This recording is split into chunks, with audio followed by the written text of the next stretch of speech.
Hello and welcome back to PYQpedia. हम लोग 30 days की रैपिड रिवीजन सीरीज चला रहे हैं इन्फोर्समेंट ऑफिसर, अकाउंट ऑफिसर और एपीएफसी जो 2023 में जो एग्ज़ाम होने वाली है उसके लिए। और अभी तक हम लोगों ने जो सब्जेक्ट जितने भी किए हैं वो आपको जनरल साइंस किया है। हमने industrialisation, labour laws, accountancy, social security, population, globalisation, ये सारी किए हैं। हम लोग के 3 टॉपिक बची हुई है as per schedule. One is economy, one is history and one is polity.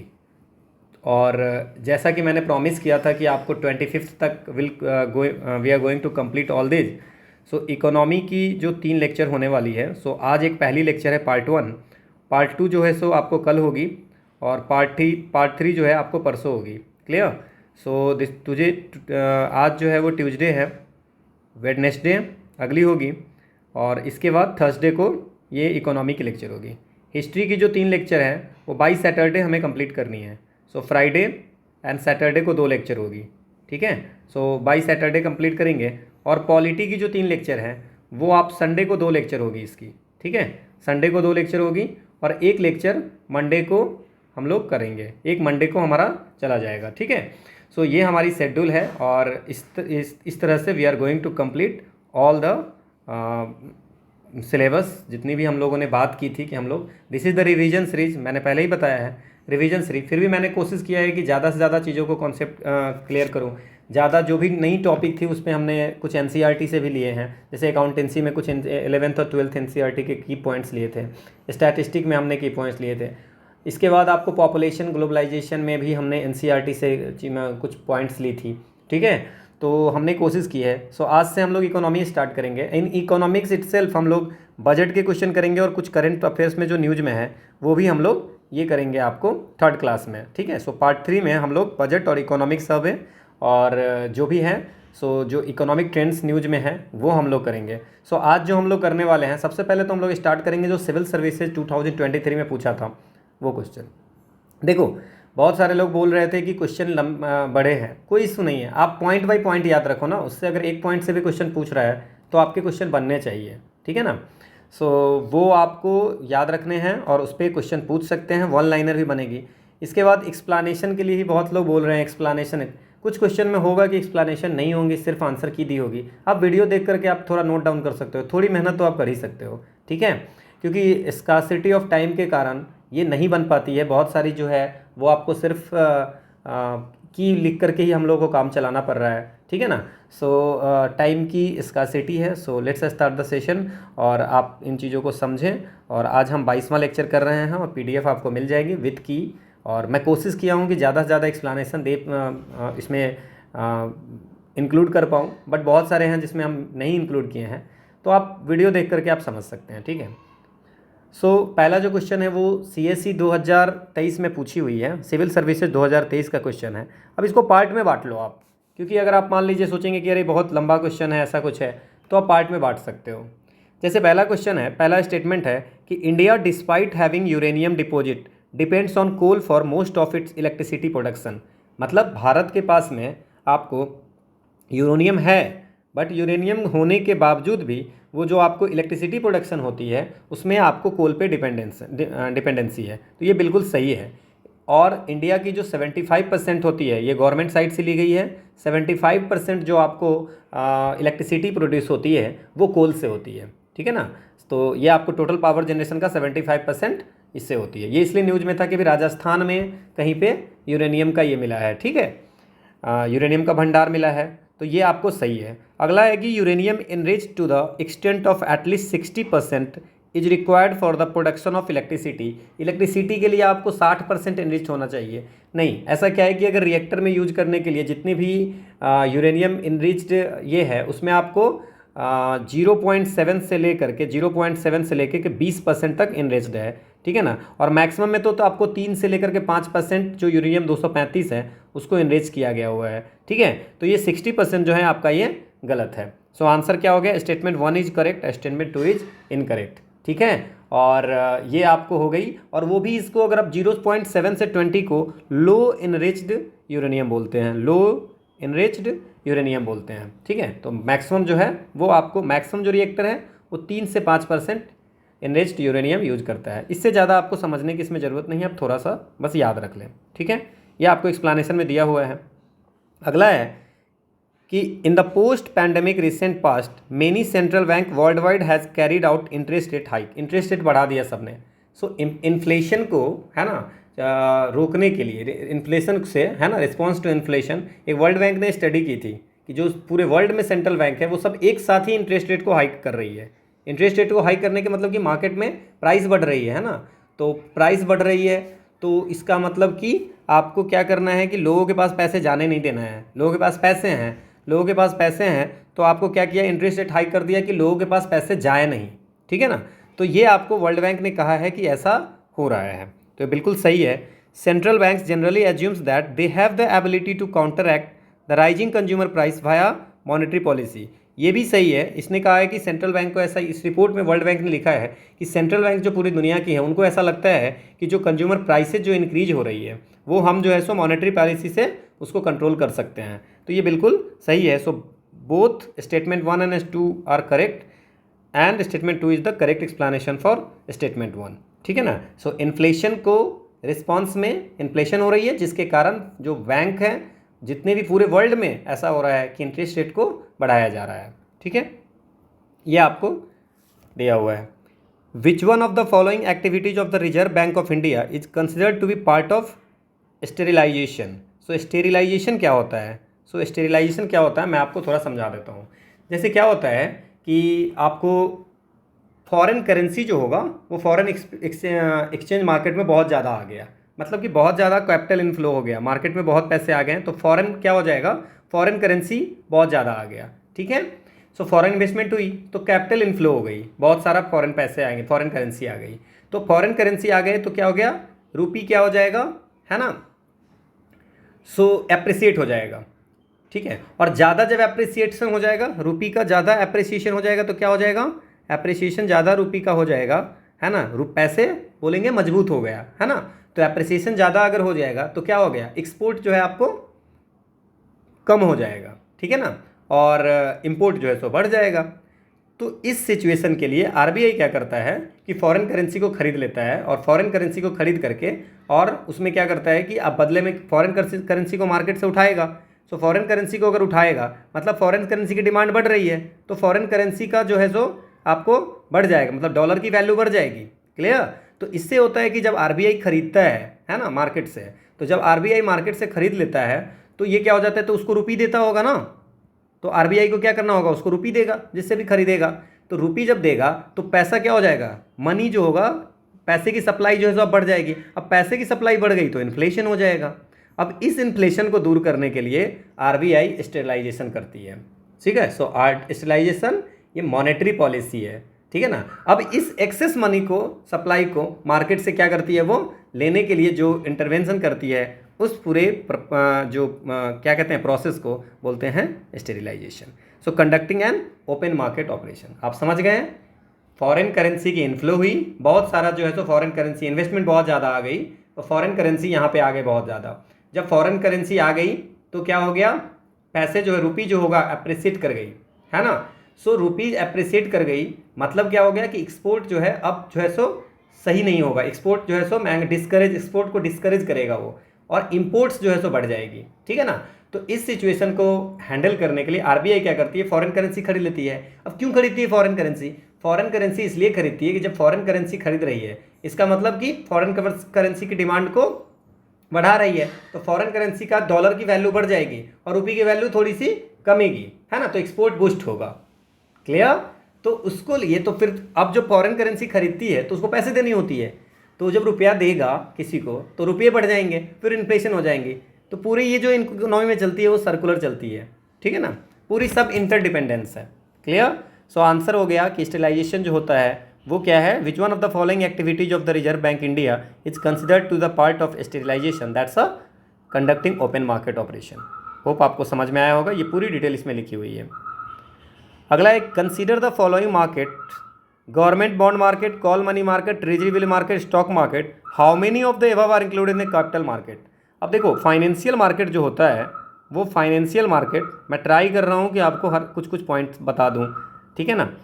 तो लगभग घुमा करके यही इन्फ्लेशन डिफ्लेशन पे, financial money market capital market पे ही क्वेश्चन आती है, ठीक है ना। तो ये आप अगर कॉन्सेप्ट समझ गए तो आपका काम हो जाएगा। सो फाइनेंशियल मार्केट जो है ये दो तरह की होती है, one is a money market and one is a capital market, ठीक है। ठीक है, एक कैपिटल मार्केट होता है, ये जो होता है शॉर्ट टर्म होती है, ये शॉर्ट टर्म के लिए होती है मनी मार्केट, और ये लॉन्ग टर्म के लिए होती है। इतना आप याद रखेंगे आपके लिए काफ़ी है ना। इसमें जो एग्जाम्पल कुछ कुछ याद रखना है, one is a call money, one is a treasury bill, है ना। ट्रेजरी बिल्स ये 91 डेज के लिए होती है, और भी होती हैं। एक होती है कॉमर्शियल बिल, ठीक है, एक होती है कॉमर्शियल पेपर, एक होती है कॉमर्शियल डिपॉजिट, ठीक है। ये मैंने दी है आपको एक्सप्लेनेशन में, तो ये आपको, ठीक है ना, ये सारी चीज़ें होती हैं जो शॉर्ट टर्म के लिए होती है और ये मनी मार्केट के अंदर में आती है। और जो लॉन्ग टर्म के लिए होती है उसमें एक होती है इक्विटी सिक्योरिटीज़, है ना, इक्विटी सिक्योरिटीज़, और एक होता है डेब्ट सिक्योरिटीज़, ठीक है। तो इसमें आता है दो, डिवेंचर, है ना, डिवेंचर पढ़े थे हम लोग अकाउंट में, और एक बॉन्ड आती है जैसे गवर्नमेंट की बॉन्ड है। और यहाँ पे क्या आता है, इक्विटी शेयर, है ना, और प्रेफरेंशियल शेयर, ठीक है।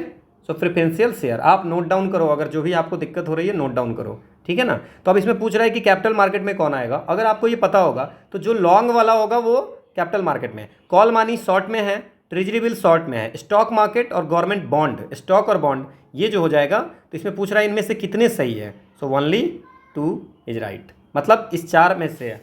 How many of the above are included in capital market, so only 2 option होगा, ठीक है ना। ये इस बार आपने लॉन्च किया था। एक्चुअली होता क्या है ना कि इतनी वीडियोज बन जाती है ना, ये चीट कोड है ना, वनली हटा दो, ये हटा दो, बस यूपीएससी ने कहा अच्छा वनली हटा रहे हो, बोले सारे क्वेश्चन में ही वनली डाल दिया, लो हटाते रहो, ठीक है ना। तो ये सब कुछ नहीं, चीट कोड नहीं चलेगा। आपको प्रिपरेशन जो भी करोगे आपको बेसिक कॉन्सेप्ट एकदम क्लियर होनी चाहिए, देन फिर आप कुछ भी लगाओगे चीट कोड तो वो चलेगा, ठीक है ना। सो ये हो जाता है। और जब पेपर आ जाती है तो लोग ऐसे ही चीट कोड खोज लेते हैं कि इसमें इतना हो गया, इसमें ऐसे करके कर सकते थे, ठीक है। सो यह आपका आंसर हो गया ओनली 2। अब मैं कुछ आपको बता दूं call money, treasury bill, commercial paper और सर्टिफिकेट ऑफ डिपॉजिट के बारे में, क्लियर, ठीक है। तो अब अगर हम लोग देखिए, आपको यहाँ पे मैंने कॉल मनी है, ट्रेजरी बिल है, कॉमर्शियल बिल है, कॉमर्शियल पेपर है, ये सारी हमने यहाँ पे आपको मेंशन की है। तो कॉल मनी क्या होता है थोड़ा सा मैं बता देता हूँ कि कॉल मनी जो होता है कि 1 डे के लिए बोरो होता है, ठीक है ना, बोरो फॉर 1 डे किसके द्वारा होता है, एमोंग, ये सेंट्रल बैंक जो होता है वो अपना एक जो शेड्यूल कॉमर्शियल बैंक होता है वो कमर्शियल बैंक अपने आप में, मतलब एमोंग देमसेल्व्स, ठीक है ना। तो कॉमर्शियल बैंक के साथ करता है तो वो हो जाता है कॉल मनी। और एक जो होता है तो ये 1 दिन के लिए होता है, 1 डे के लिए। लेकिन अगर मान लेते हैं यही 2 से 14 दिन के लिए होगा तो इसको बोलते हैं नोटिस मनी, ठीक है। किसमें होगा, कॉमर्शियल बैंक मतलब आपस में अगर पैसे कुछ मिसमैच हो गए तो वो पैसे ले लेते हैं। सो दैट्स आपको नोटिस मनी 2 से 14 दिन, और कॉमर्शियल जो कॉल मनी होगा 1 डे होगा, ठीक है। इतना आपको याद रखना है, क्लियर। अब आगे बात करते हैं, ठीक है। अब इसमें हम लोग ये आपको समझ में आ गया, कॉल मनी और नोटिस मनी मैंने आपको समझा दिया। और ट्रेजरी बिल भी 91 डेज की होती है, फिर 182 की होती है ना। तो वो आप वो जो है सो आप एक बार इसको देख लेना। अब एक चीज़ है कि इक्विटी और डेब्ट क्या होता है। इक्विटी जो होता है एक शेयर सर्टिफिकेट होती है, जस्ट इक्विटी जो होती है एक शेयर सर्टिफिकेट होती है, ठीक है। इतना याद रखना है, इससे ज़्यादा नहीं, है ना। और जो जिनके पास इक्विटी होता है उनको मिलता है, आपको मिलता है, होल्डर को क्या मिलता है, डिविडेंड, इसको मिलता है डिविडेंड फ्रॉम प्रॉफिट। जिनके पास ये सर्टिफिकेट होता है उनको मिलता है डिविडेंड किससे, प्रॉफिट से, ठीक है। और डेब्ट में तो आपको बता दिए कि डेब्ट जो होता है डिवेंचर या बॉन्ड्स हो गया। डेब्ट में क्या हो गया, डेब्ट सिक्योरिटीज में डिवेंचर या बॉन्ड, तो इसमें क्या होल्डर को मिलता है, ठीक है। अगर आप समझ लो शेयर होती है तो डिविडेंड मिलती है प्रॉफिट से, जितना प्रॉफिट हुआ आपका, जितना पार्ट है शेयर का उसका आपको डिविडेंड मिलेगा, ठीक है। और जो अगर डेब्ट सिक्योरिटी डिवेंचर बॉन्ड तो इसमें क्या मिलता है, होल्डर गेट इंटरेस्ट एंड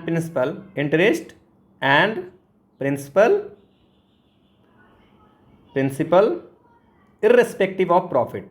जो बात हम किए हैं वो पैसा देंगे इर्रेस्पेक्टिव, प्रॉफिट हो या ना हो, ठीक है। तो आप समझ गए दोनों में अंतर। डेब्ट सिक्योरिटी क्या हो गया कि होल्डर जो है वो इंटरेस्ट उनको मिलता है और प्रिंसिपल मिलता है इर्रेस्पेक्टिव ऑफ जो प्रॉफिट हो ना हो।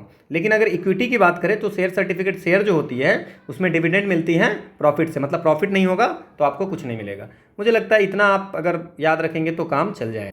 एक चीज़ इसमें आपको मैं बता देता हूँ, जो ट्रेजरी बिल होता है वो 90 मैंने बताया था 91 डेज के लिए, 182 डेज के लिए और 364 डेज के लिए होता है, मतलब एक साल से कम के लिए होता है ये सारी। ठीक है, ये सब जितने भी हैं लेस देन 1 ईयर के लिए है। क्लियर।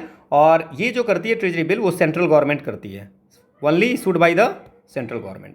क्लियर। तो ये इतना आपको याद रखना है। ठीक है, मुझे लगता है कि इसमें बहुत सारे क्वेश्चन आगे भी आएंगे तो आपको सॉल्व हो जाएंगे। अगला क्वेश्चन है, the government of India provides minimum support price for niger, है ना। तो ये नाम आप नाइजर सीड्स।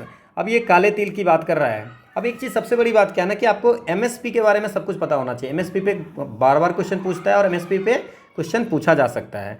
सो एमएसपी जो है वो आपको देख लीजिए इसमें क्या क्या जाए। This one is the minimum support price. अब पहला क्वेश्चन ये होता है कि ये कब गवर्नमेंट डिसाइड करती है, बुआई से पहले, बिफोर सोइंग।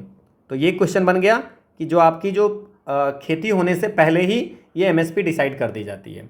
दूसरा बात है कि एमएसपी कौन डिसाइड करता है।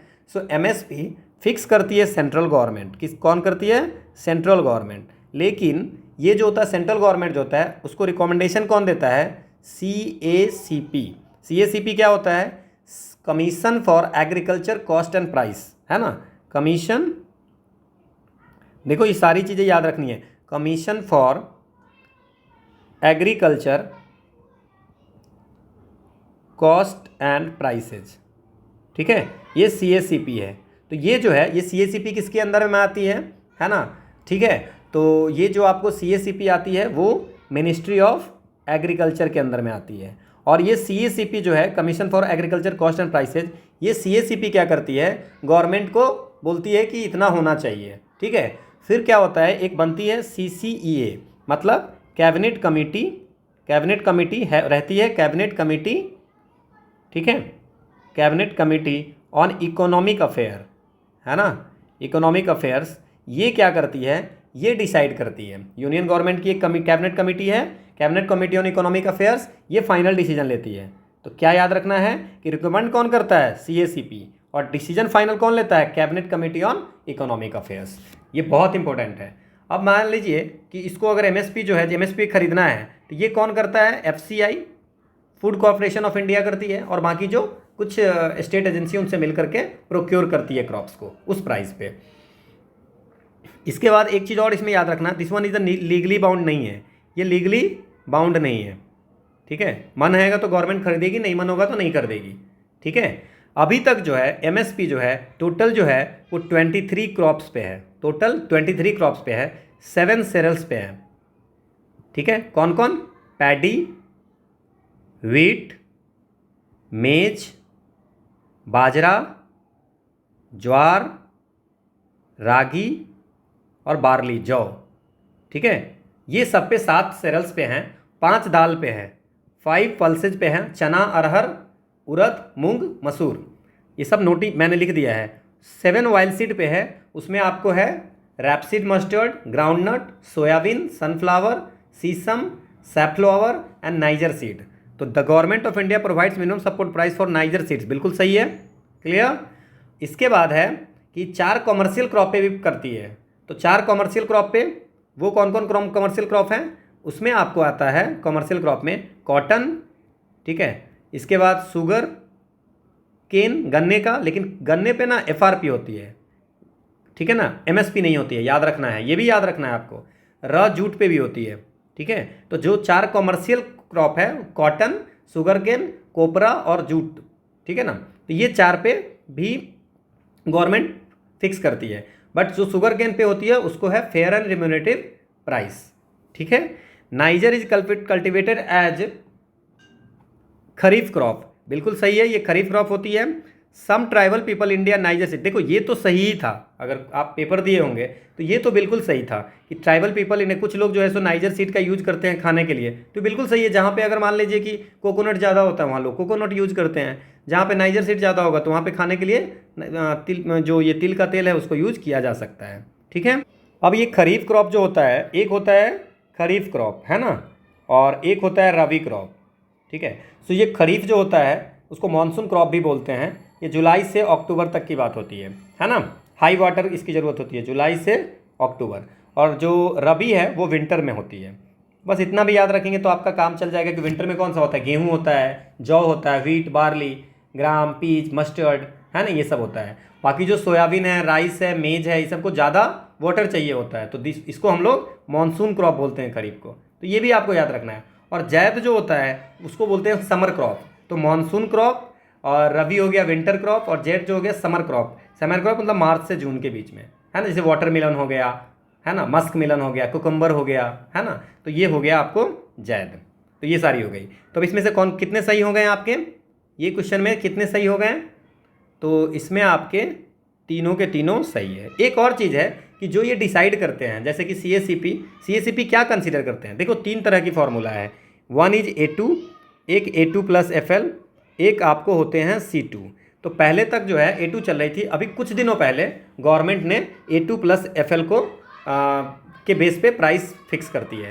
नाउ A2 प्लस FS क्या है? A2 जो होता है, जैसे मान लीजिए कि जो फार्मर को जितना पैसा लगता है कैश में, ठीक है ना, जैसे आपने बीज खरीदा, फर्टिलाइजर खरीदा, पेस्टिसाइड खरीदा, या लेबर हायर किया, है ना, या लैंड लीज पे लिया, तो वो सब फ्यूअल, इरिगेशन, ये सारे पैसे को अनुमान करके और MSP डिसाइड होती थी।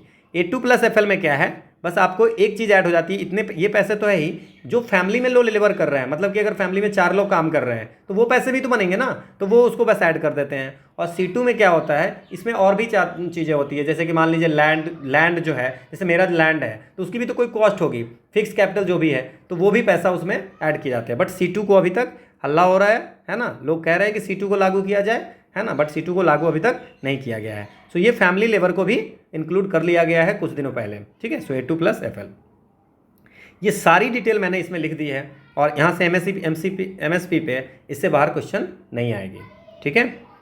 अगला है कि consider the investment in the following assets.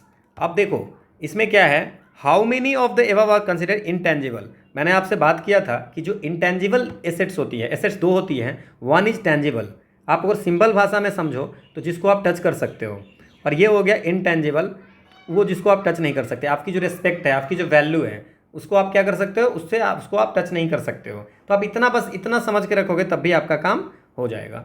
Now इसमें जो गवर्नमेंट की MCA की साइट पे, mca.gov.in के साइट पे ये दिया हुआ है कि कौन कौन सा इंटेंजिबल इन्वेस्टमेंट है। सो उसमें कोई ब्रांड की वैल्यू है ना। सो ब्रांड रिकॉग्निशन जो होगा वो तो बिल्कुल इंटेंजिबल है। जैसे मान लीजिए कि मेरी वैल्यू है ना, तो वो तो वैल्यू हमने बनाई है इतने दिनों में, सो दैट्स अ ब्रांड रिकॉग्निशन, है ना। अब मान लीजिए कि आप मुझसे जुड़ना चाहेंगे, तो मेरी जो इतने दिन से बनाई हुई है तो उसकी भी तो कुछ कॉस्ट होगी ना। सो that's a brand recognition, that's a intangible. इसके बाद इंटेलेक्चुअल प्रॉपर्टी, जैसे कि इंटेलेक्चुअल प्रॉपर्टी में क्या हो गई, जैसे आपने कोई पेटेंट लेके रखा हुआ है, या कोई डिजाइन को रजिस्टर करा के रखे हुआ है, या आपका ट्रेडमार्क है, कुछ लोगो है ना उसको, या कोई कॉपीराइट है, दीज आर, ठीक है। सो कॉपीराइट है, तो ये सारी जो हो गई आपको वो इंटेलेक्चुअल प्रॉपर्टी में आ गई। क्लियर? तो ये भी जो है सो इंटेंजिबल है, या आपके ब्रेन से क्रिएट हुआ है। इंटेलेक्चुअल मतलब बौद्धिक, है ना। So creation from the your mind, किसी पर्सन के माइंड की क्रिएशन है, ठीक है। तो उसको भी आपको माइंड की क्रिएशन है ना, तो वो आपको हो गया, वो भी आपको इंटेंजिबल एसेट्स हो गया। 2 हो गया, ये मेलिंग लिस्ट ऑफ क्लाइंट जो है ना, मेलिंग लिस्ट ऑफ कस्टमर की जो लिस्ट है ना, जैसे मान लीजिए कि हमारा कोई कस्टमर है तो उसकी लिस्ट है, दैट्स ऑल्सो इंटेंजिबल एसेट्स में माना जाता है।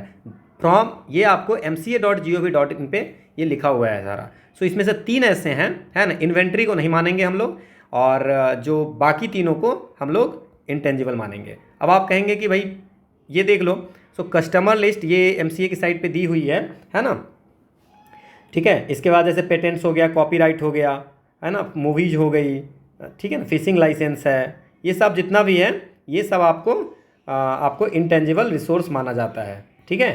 तो ये आप पढ़ लेना एक बार, और मुझे लगता है जितना समझा दिए हैं दैट्स मोर देन इनफ, ठीक है। अब क्या है, अगला है कंसीडर द फॉलोइंग। ये भी बहुत इंपॉर्टेंट है, अभी तक पूछने जा रहे हैं। Demographic performance, forest and ecology, governance reform, stable government, tax and physical efforts. For the horizontal tax devolution, the 15th finance commission used how many of the above age criteria other than population area and income distance. होती क्या है, बनाई जाती है क्या, finance commission.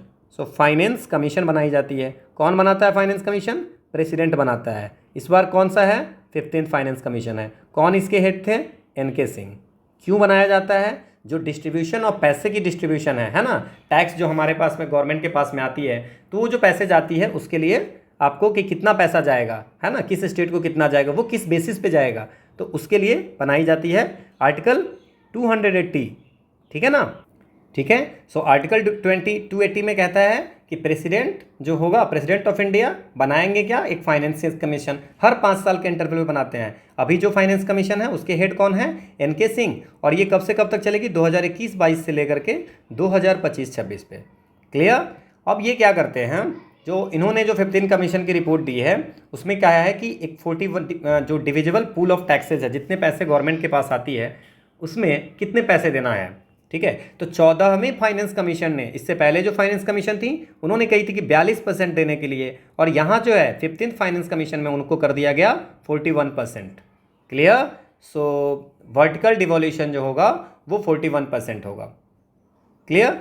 और जो 1% है, बोलोगे कि भाई 42% पहले था तो उनको 41 क्यों किया, तो ये 1% को बोला इन्होंने फाइनेंस कमीशन की रिपोर्ट में कि जो 1% होगा वो आपको यूटी ऑफ JNK और लद्दाख पे खर्च की जाएगी, है ना, कि इनका जो पहले स्टेट थे और इसको नई यूटी बनाई गई है, तो इसको आपको 1% यहाँ पे खर्च की जाएगी।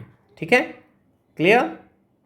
अब क्या है, अब इसमें वेटेज इन्होंने दिया था कि भाई अब सब स्टेट ने कहा कि भाई आप तो ये आप मतलब हमारा टैक्स हमारे यहाँ से ज़्यादा आ रहा है और पैसे आप किसी और बेसिस पे बांट रहे हो। जैसे मान लो कि कहीं पॉपुलेशन ज़्यादा है और वहाँ पे इनकम कम है ना, वहाँ से टैक्स कम आ रही है, बट उनको पैसा चला जा रहा है और हमको कम आ रहा है। तो फिर गवर्नमेंट इसने कहा कि ठीक है भाई, कि हम जो अगर पॉपुलेशन कम कर रहे हैं, हमारे यहाँ जो लोग अगर जो है सो एजुकेटेड हो गए हैं, तो उसका कुछ तो फ़ायदा मिलना चाहिए, है ना। तो इन्होंने कहा कि ठीक है हम ऐसा करते हैं, इसमें कुछ जो है सो चीज़ें ऐड की जाती है। तो इसमें क्या क्या चीज़ ऐड की गई थी वो मैं आपको अभी बता देता हूँ। तो इसमें जो ऐड की गई थी वो सबसे पहले ऐड की गई थी इनकम। ठीक है ना, इनकम। ठीक है, इनकम डिस्टेंस। ठीक है, इसके बाद इनकम डिस्टेंस का 45% था वेटेज। ठीक है, दूसरा था फॉरेस्ट। अगर मान लीजिए कि बहुत सारे जो नॉर्थ ईस्ट के स्टेट हैं उन्होंने कहा कि भैया हम तो फॉरेस्ट इकोलॉजी पे, मेरा फॉरेस्ट इकोलॉजी है, इसका आपको कोई मतलब नहीं है, इस पर पैसे नहीं देंगे। तो बोला कि नहीं ठीक है, आपको भी 10% वेटेज है, जिसका फॉरेस्ट इकोलॉजी ज़्यादा अच्छा है उसको उसके अनुसार से भी पैसा मिलेगा। अब बिहार में फॉरेस्ट इकोलॉजी नहीं है ना, फॉरेस्ट उतनी है नहीं। अब मान लीजिए कि उत्तर प्रदेश में उतनी नहीं है ना, तो कहीं कहीं नहीं है और कहीं ज़्यादा है, तो उनको उसका कुछ तो फ़ायदा मिलेगा। सिर्फ आप इस पर करोगे कि वहाँ पे पॉपुलेशन ज़्यादा है तो वहाँ पैसा देना है, ठीक है ना, या वहाँ का जो कम ग्रॉस जो स्टेट का है वो कम है तो वहाँ पे पैसा देंगे, तो ये तो नहीं चलेगा, है ना। तो फॉरेस्ट इकोलॉजी को भी 10% वेटेज दी गई है कि जहाँ फॉरेस्ट होगा तो उसको उसके अकॉर्डिंग। पहले जो 14th फाइनेंस कमीशन में 7.5 था, बट वो आपको इंपॉर्टेंट नहीं है। सो फॉरेस्ट एंड इकोलॉजी पे ध्यान दी गई थी। इसके बाद जैसे एरिया कितना है ना, जिसके ज़्यादा एरिया हैं उनको ज़्यादा पैसे, तो ये 15% वेटेज एरिया की है। ठीक है, अगर 100 रुपये बांटने हैं तो कैसे बांटेंगे। ठीक है, सो अब क्या है इसमें पॉपुलेशन पे, अब पॉपुलेशन पे, ठीक है ना, जो पॉपुलेशन अब ज़्यादा है तो ज़्यादा पैसे देंगे। तो इसके लिए ही सारी स्टेट जो है सो हल्ला कर रही थी कि भाई कुछ स्टेट में पॉपुलेशन ज़्यादा है तो उसको पैसा ज़्यादा मिलेगा। ऐसा तो होना नहीं चाहिए। तो पॉपुलेशन की वेटेज को कम कर दी गई, 27.5% से पॉपुलेशन को 15% पे कर दी गई। ठीक है, और डेमोग्राफिक परफॉर्मेंस जो है उसको 12.5% ये नहीं ऐड की है। सो 12.5% डेमोग्राफिक परफॉर्मेंस और टैक्स अफोर्ड्स, मतलब कि कोई अगर मान लीजिए किसी गवर्नमेंट के किसी स्टेट के इंटरवेंशन से अगर टैक्स ज़्यादा कलेक्ट हो रहा है उस स्टेट का, तो वो जो हो गया टैक्स अफोर्ड जो है उसका 2.5% किया गया है। सो फॉरेस्ट इकोलॉजी आप याद रखो कौन कौन सा हो गए, फॉरेस्ट डेमोग्राफिक परफॉर्मेंस, है ना, और फॉरेस्ट एंड इकोलॉजी और टैक्स एंड फिजिकल एफोर्ट्स, ये 3 आपके हो गए हैं। ठीक है ना, तो आपके आंसर क्या हो गए, ओनली 3। और इसके अलावा आपको इसमें बता दिया है आपको कि अदर देन पॉपुलेशन है ना, एरिया और इनकम, 3 ये तो है ही, और 3 ये 6 टोटल भाग में बांटा गया है इसको आपको रेवेन्यू शेयरिंग। ठीक है, क्लियर। ये 15 फाइनेंस कमीशन किया है, मैंने वेटेज के साथ आपको बता दिया, होप आपको समझ में आया होगा। और ये आंसर हो गया। ठीक है, ये आपको देखो लिखा हुआ है। अगला है consider the following infrastructure sector. Infrastructure sector दिए हुए हैं कुछ। अब इसमें बोल रहा है कि on how many of the above does UNOPS sustainable investment in infrastructure and innovation S3I initiative focus for its investment. देखो ये 3 चीज़ों पे फोकस करता है। 1 इज अफोर्डेबल हाउसिंग, और 1 is renewable energy, and 1 is health infrastructure. Mass rapid transport पे ये नहीं करता है, सो तीन पे करता है, सो ओनली 3, और ये 3 ही पे करता ही है। ये S3I है ना, sustainable investment in infrastructure and innovation, so SIII है ना, तो S3I उसको बोले हैं। ठीक है, सो UNOPS जो है ये कौन है? United nation office for project service. ठीक है, तो इन्होंने जो ये लॉन्च किया था S3I, वो लॉन्च किया था कब? 2018 में इन्होंने लॉन्च किया था। ठीक है, sustainable infrastructure impact investment initiative.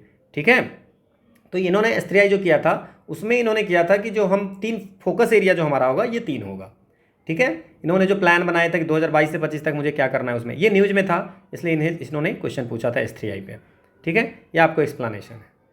अगला है कि consider the following statement with reference to India के लिए के अनुसार से।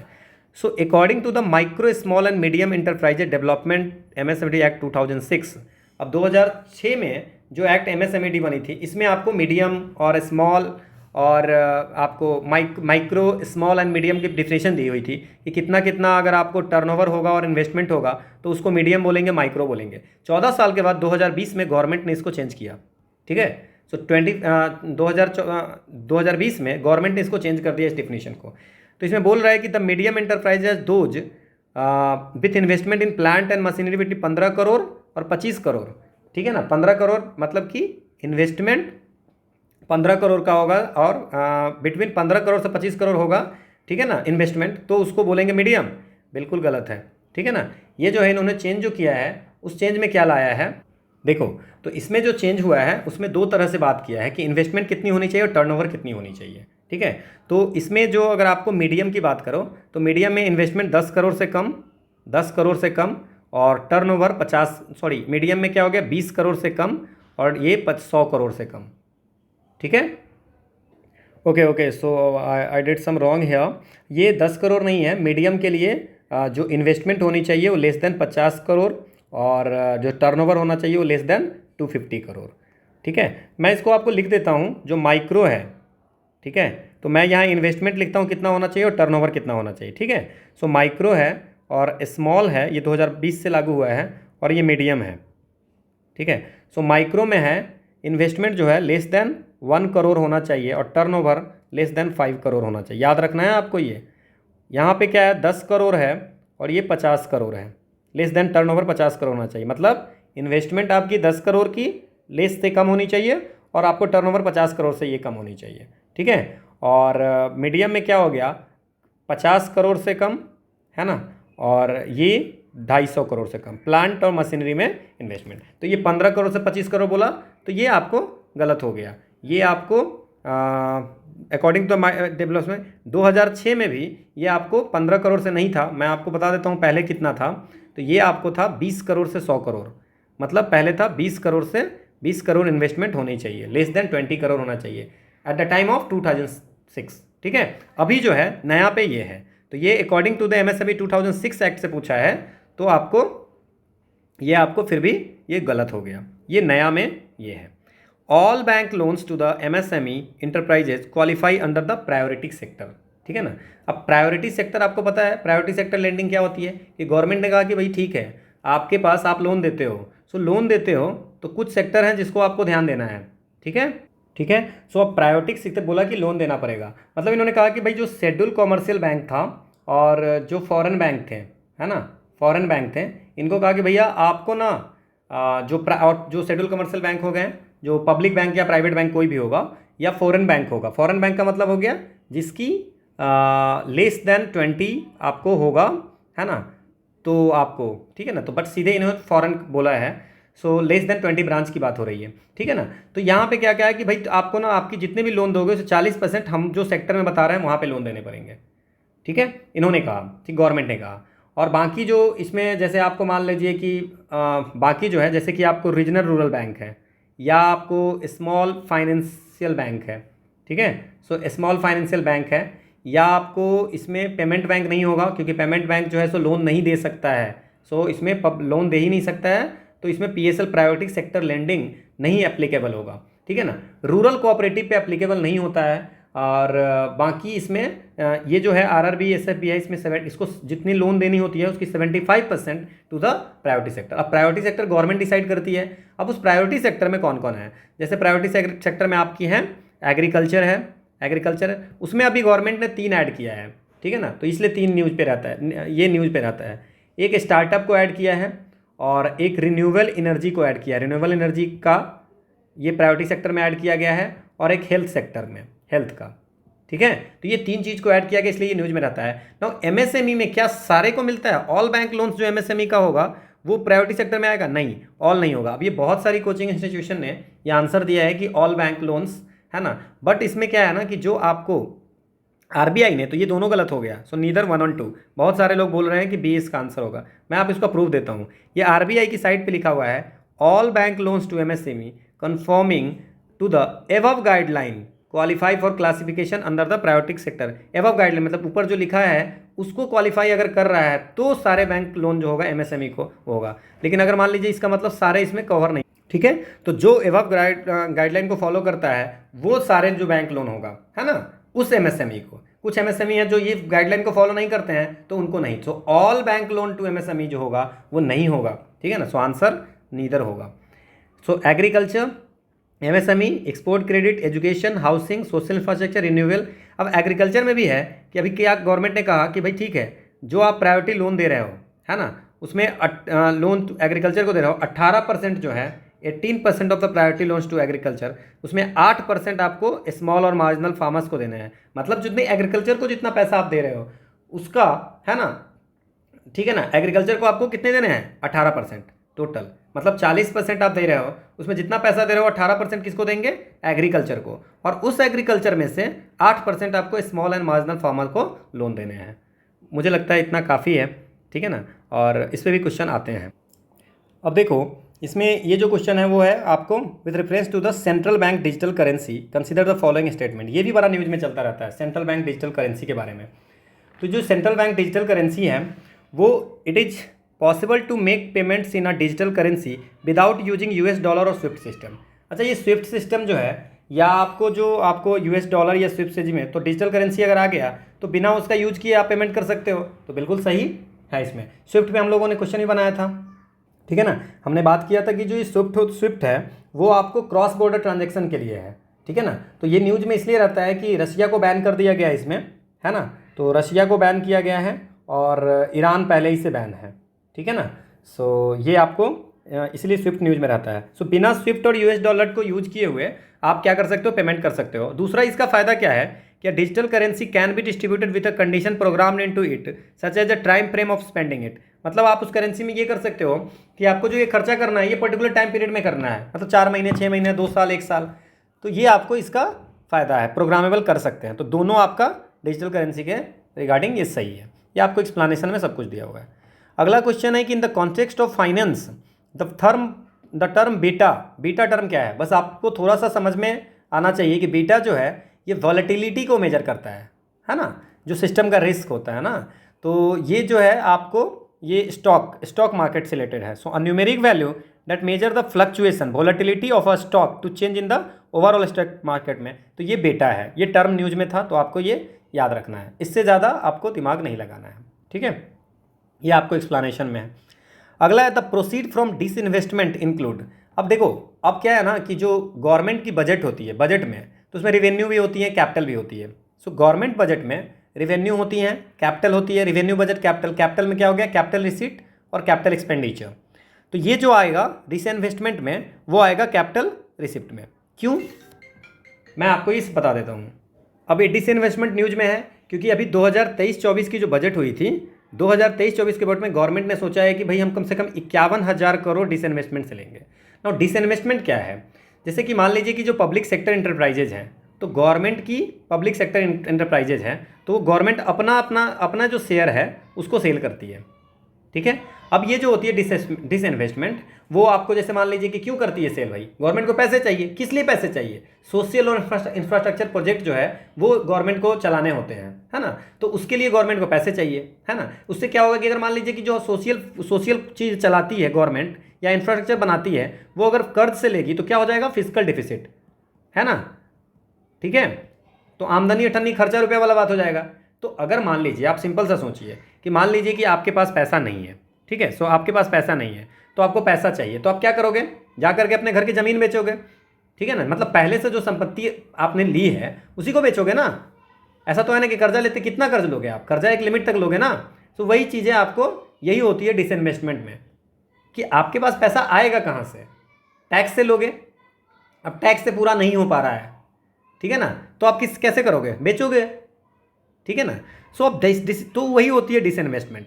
अब इसमें होता है, एक होता है मेजॉरिटी डिसइन्वेस्टमेंट, एक होता है माइनॉरिटी, और एक होता है कंप्लीट। सो कंप्लीट प्राइवेटाइजेशन में हो गया कि पूरा 100% बेच दिया, तो ये हो गया 100% स्टैक अगर बेच दिया तो कंप्लीट प्राइवेटाइजेशन हो गया। मेजॉरिटी में क्या होता है कि अगर मान लीजिए कि इसमें मेजॉरिटी में होता है कि गवर्नमेंट जो है सो अपने कंट्रोल जो है ना उनको दे देता है, ठीक है। और माइनॉरिटी जो मेजॉरिटी में हो गया कि गवर्नमेंट जो है सो कंट्रोल किसी और को दे देता है, एंटिटी को, कि भाई आप इसको लेकर आओ, लेकिन उसमें कुछ उसको स्टेक रहता है गवर्नमेंट का, कुछ शेयर होती है। और माइनॉरिटी होती है कि गवर्नमेंट मेजॉरिटी अपने पास रखती है, मतलब 51% से ज़्यादा, सॉरी उल्टा मैंने लिख दिया है यहाँ पे। ये मेजॉरिटी में क्या होता है कि गवर्नमेंट जो है वो आपको मेजॉरिटी शेयर मतलब 51% से ज़्यादा बेच देती है, कुछ परसेंट शेयर अपने पास रखती है। और माइनॉरिटी में क्या होता है? माइनॉरिटी में होता है कि गवर्नमेंट जो है 51% से ज़्यादा अपने पास रखती है, ठीक है, और अपना कुछ शेयर बेचती है, 10% बेच दिया, 15% बेच दिया, ठीक है। और जो इंडिया में डिसइन्वेस्टमेंट कराती है, मैं बहुत सारी आपको इन्फॉर्मेशन दे रहा हूँ, DIPAM, ये कौन है? Department of investment and public asset management, ये आती है मिनिस्ट्री ऑफ फाइनेंस के अंदर में। तो ये कराती, ये जो होता है डिसइन्वेस्टमेंट प्रोसेस को देखती है, ठीक है। और ये जो होता है कैपिटल रिसिप्ट में आता है। मुझे लगता है इसमें मैं बहुत कुछ बता सकता हूँ बट बहुत टाइम चला जाएगा। So revenue budget, capital budget, revenue receipt, revenue expenditure, capital receipt, capital expenditure, ठीक है ना। अब इसमें प्लान कैपिटल होती है expenditure, non plan capital expenditure होती है, जैसे डिफेंस वगैरह का हो गया नॉन प्लान, ठीक है। सो कैपिटल रिसिप्ट में हो गया आप मतलब कि जो पहले से आपकी बनी हुई कुछ चीज़ें हैं उसको बेचना, ठीक है। जैसे मान लीजिए कि बोलते हैं कि जो बाप दादा ने जो बनाया है उसको बेच रहे हैं, है ना। तो this is the thing just like a disinvestment. इससे ज़्यादा आप सोचिए मत। GST क्या है?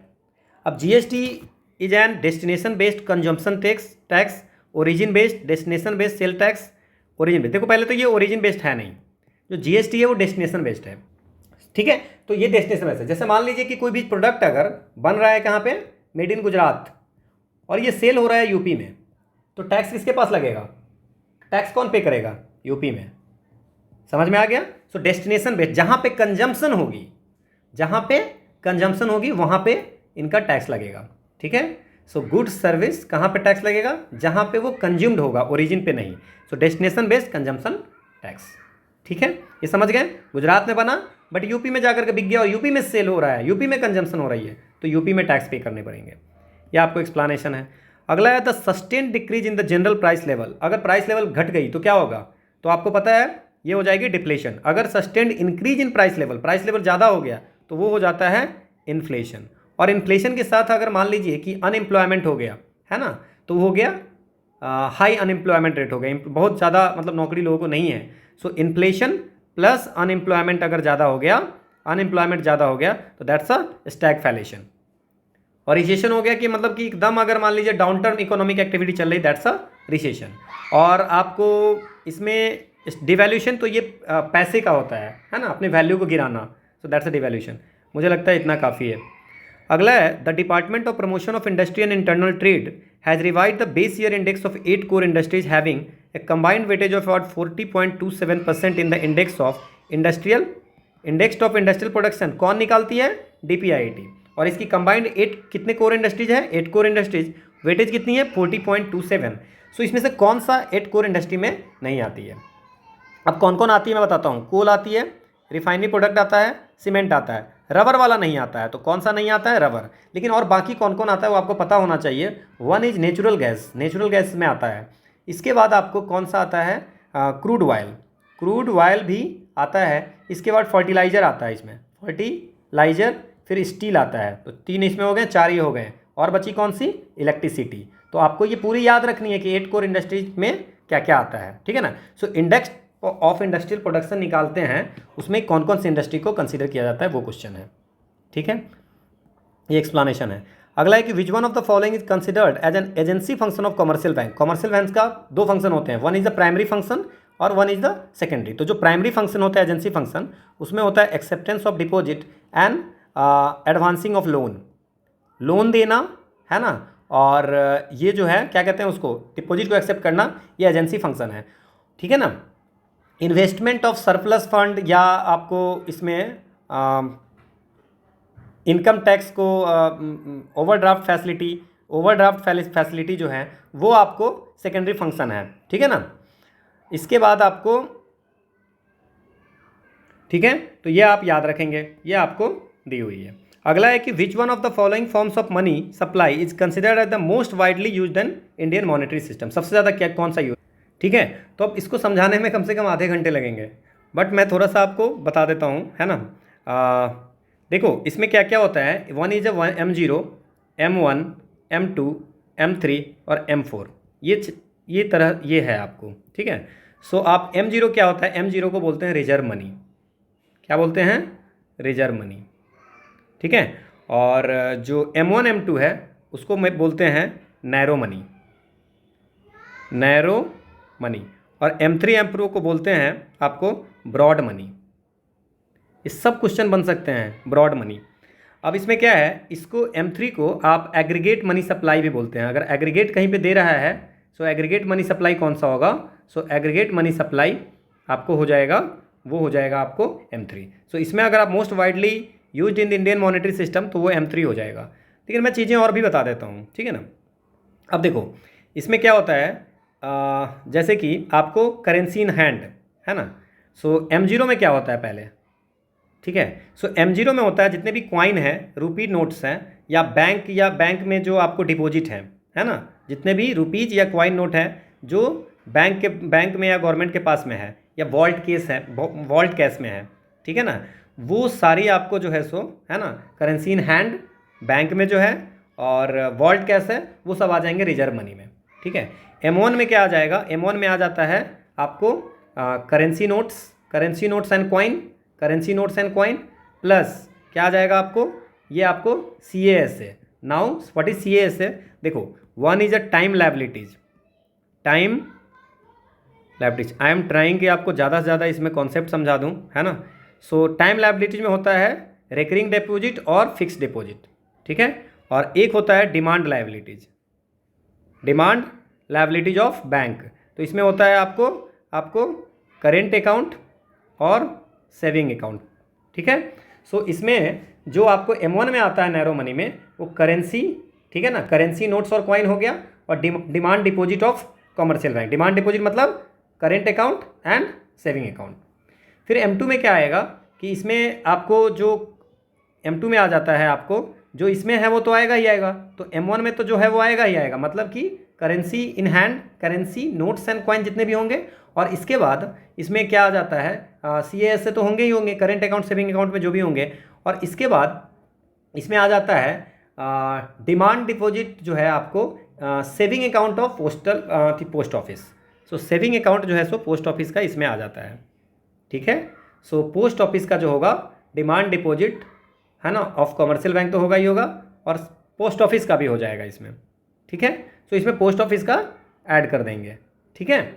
और M3 में क्या हो जाएगा, ये सारे हो जाएंगे जो करेंसी नोट्स हैं, मतलब M2 तो होगा ही होगा, और M1 जितने भी हैं, और इसके बाद डिमांड डिपॉजिट कमर्शियल बैंक का आपको हो जाएंगे, ठीक है ना। तो इसमें क्या करेंगे आपको CAS से, प्लस ये जो आपको पोस्ट ऑफिस की RD FD होगी वो आपको इसमें डालेंगे। सॉरी, इसमें जो है सो आपको टाइम लायबिलिटीज भी होगी, सो इसमें आपको RD और FD होगी, ठीक है। सो M3 में आपको कौन कौन हो गया? आपको M1, ठीक है, जो ये हो गया, और बैंक का हो गया, पोस्ट ऑफिस का हो गया, ठीक है, क्लियर। तो इसमें आपको कन्फ्यूजन नहीं हो रही है। M1 में क्या हो जाएगा, देखो फिर से मैं लिख देता हूँ। M1 में जो होगा वो क्या हो जाएगा, करेंसी इन हैंड। इसके बाद आपको क्या हो जाएगा, आपको डिमांड डिपॉजिट, ये आपको CA और SA, ठीक है। M2 में क्या हो जाएगा, M2 में हो जाएगा आपको जो M1 में है, और पोस्ट ऑफिस की सेविंग डिपॉजिट, ठीक है। सो पोस्ट ऑफिस की सेविंग डिपॉजिट, ठीक है ना। इसके बाद M3 में क्या हो जाएगा, M3 में हो जाएगा जो M1 में है वो तो है ही, मतलब कि करेंसी एंड क्वाइन, और इसके बाद CA मतलब कि डिमांड लायबिलिटीज़ है ही, और डिमांड लायबिलिटीज़ के अलावा M3 में आपको टाइम डिपॉजिट भी हो जाएगा। मतलब क्या हो जाएगा, जो M1 है वो तो है ही, प्लस टाइम डिपॉजिट में क्या है, recurring deposit and fix deposit, so RD FD भी हो जाएगा। और फिर M4 में इसको इसीलिए एग्रीगेट मनी सप्लाई बोलते हैं। और M4 में क्या हो जाएगा, जो पूरे M3 में है, ठीक है। सो M3 में हो गया, यहाँ पे पोस्ट ऑफिस की सेविंग तो ले ही लिए थे, और इसमें क्या हो जाएगा, टोटल पोस्ट ऑफिस डिपॉजिट, ठीक है, सिर्फ NSC को छोड़ के। So total post office deposit, ठीक है ना, एक्सेप्ट NSC, तो NSC को नहीं लेंगे, ठीक है, ओके। अब इसमें अगर लिक्विडिटी सबसे ज़्यादा किसकी होती है, M1 की, फिर M2 की, फिर M3 की, फिर M4 की। मुझे लगता है इससे ज़्यादा इसमें समझने की ज़रूरत नहीं है, आप इतना अगर समझ गए तो ठीक है। इसी में मनी मल्टीप्लायर होता है जो M3/M0 होती है, M0 होती है, और मनी मल्टीप्लायर में हो गया कि पूरी एग्रीगेट मनी सप्लाई और रिजर्व मनी। इतना अगर आप देख लोगे तो समझ जाओगे, इसमें क्वेश्चन आते हैं बहुत ज़्यादा। तो सबसे ज़्यादा लिक्विडिटी जो होगी वो M1 की होगी, ठीक है। ये आपको एक्सप्लेनेशन में थोड़ी बहुत दी हुई है। Consider the following statement, the government is promoting the किसान ड्रोन। अब देखो इसमें जो है सो गवर्नमेंट जो किसान ड्रोन कर रहा है 2022-23 के बजट में दी गई है, तो बजट का क्वेश्चन हो गया। तो किसान ड्रोन इसलिए किया गया था कि वो स्प्रेइंग इंसेक्टिसाइड, देखो इसमें जो ऑप्शन दिया हुआ है कि which one of the following is A correct, तो इसमें गवर्नमेंट जो किसान ड्रोन में एग्जैक्ट लाइन लिखा हुआ है टू एसेस क्रॉप, ठीक है, तो क्रॉप का असेसमेंट हो गया। इसके बाद डिजिटाइज, इसने बोला है डिजिटाइज लैंड रिकॉर्ड, तो ये भी बोला है। स्प्रेइंग वीडिसाइड नहीं बोला है, बट अब इसमें ऑप्शन है तो हमको 2-3 ही लिखना पड़ेगा। इसमें कहा है आपको स्प्रे इंसेक्टिसाइड, ये लिखी हुई है, बट आपके पास जो ऑप्शन है 1 2 3 है नहीं कहीं पे, सो 2 and 3 is the right answer. So crop assessment and digitise land records and spray insecticide, ये 3 चीज़ें किसान ड्रोन का वर्क बोला है ये 2022-23 के बजट में।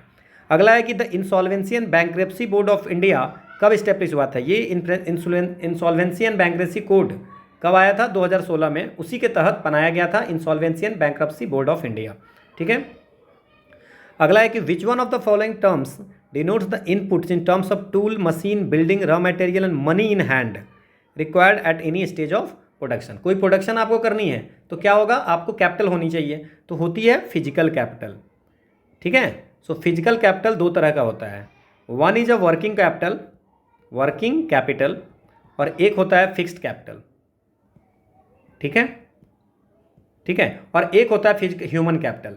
तो 2 तरह की कैपिटल होती है, one is a physical capital, one is a human capital. Physical capital में 2 है, वर्किंग कैपिटल और फिक्स्ड कैपिटल होती है।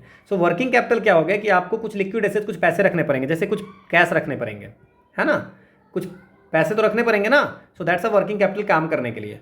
और फिक्स्ड एसेट में, फिक्स्ड कैपिटल में आपको रखना पड़ेगा जैसे कुछ मशीन हो गई, टूल्स हो गया, बिल्डिंग हो गया, रॉ मटेरियल होगा, ये सब रहोगे तभी तो जाकर के आप काम करोगे, और मनी इन हैंड रखना पड़ेगा। सो this is the working capital and physical capital. तो टोटल अगर बोलेंगे कि सारी चीज़ें किस में होगा, तो आपको बोलेंगे फिजिकल कैपिटल। अगर सिर्फ मनी वगैरह की बात करते हैं, है ना, कैश वगैरह की बात, तो आप लिखते किस में, वर्किंग कैपिटल में। अगर आप सिर्फ मशीन, बिल्डिंग की टूल्स की बात करते हैं तो आप किस में लिखते हैं, फिक्स्ड कैपिटल में। तो ये इतनी सारी है, और ये एक होती है ह्यूमन कैपिटल, ठीक है, ये एक्सप्लेनेशन है। अगला है कि which one of the following inputs required in less quantity in case of non farming activities. अगर मान लीजिए फार्मिंग करते हैं तो सबसे ज़्यादा जरूरत क्या है, फार्मिंग करोगे सबसे ज़्यादा जरूरत लैंड की होगी, ठीक है। लेकिन अगर नॉन फार्मिंग एक्टिविटी करोगे तो सबसे कम जरूरत किसकी होगी, लेस क्वांटिटी में लैंड की सबसे कम जरूरत होगी। एक बिल्डिंग खड़ा कर दिए, आप कुछ भी खोल सकते हो, है ना, सो लैंड। अगला है कि which one of the following items is not covered under GST। तो GST में क्या क्या कवर नहीं है पता है आपको, पेट्रोलियम GST में नहीं कवर है ना, पेट्रोल, डीजल, और नेचुरल गैस हो गया, एविएशन टरबाइन फ्यूल, ये सब आपको जीएसटी में नहीं है। ठीक है। Which one of the following is does not influence quantity demanded for a good. मान लीजिए कि किसी भी जो गुड्स हैं उसकी डिमांड को कैसे अफेक्ट करता है। पहला तो है कि अगर मान लीजिए कि प्राइस बढ़ गई, पहली चीज़ें तो हैं कि प्राइस बढ़ गई तो आपकी डिमांड बढ़ गई।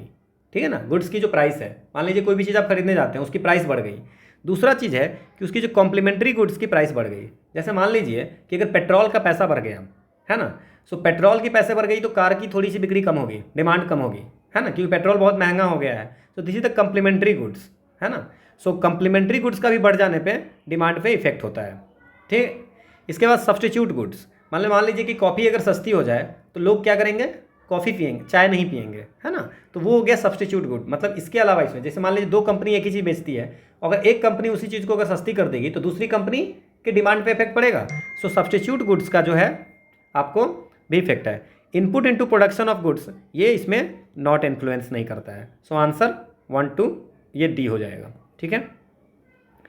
विच one of the following function as an automatic stabiliser in the context of physical and monetary policy of economy. देखो ऑटोमेटिक स्टेबलाइजर जो होता है वो एक तरह का फिजिकल पॉलिसी है। इसमें कहता है कि भैया आप गवर्नमेंट को क्या करना चाहिए, गवर्नमेंट अगर ऐसा करता है कि आपको टैक्स रेट को कम कर दें, सो इनकम टैक्स को अगर आप चेंज कर दोगे तो बाकी पैसे, मान लो इनकम टैक्स बढ़ा दिया आपने, तो इनकम टैक्स, अगर इनकम टैक्स बढ़ गया है ना, तो आपको जो फिजिकल मॉनेटरी पॉलिसी चेंज करनी है तो इनकम टैक्स बढ़ा दिया, तो इनकम टैक्स लोगों के पास क्या होगा, मनी कम होगा, पैसे लोगों के पास कम होंगे ना। तो आपको ऐसे ही ऑलरेडी जो है सो मनी की सप्लाई अगर ज़्यादा है तो कम हो जाएगा। या इनकम टैक्स को अगर आपने घटा दिया तो क्या हो जाएगा, लोगों के पास पैसे ज़्यादा होंगे, तो जब पैसा ज़्यादा होंगे तो मार्केट में अगर डिफ्लेशन है तो पैसे ज़्यादा आ जाएंगे। क्लियर। सो ये हो गया पर्सनल ऑटोमेटिक स्टेबलाइजर जो है वो कौन सा है, पर्सनल इंटरेस्ट। ठीक है। On the basis of employment condition the economy divide किए गए हैं दो तरह के, वन इज ऑर्गेनाइज और one is unorganised.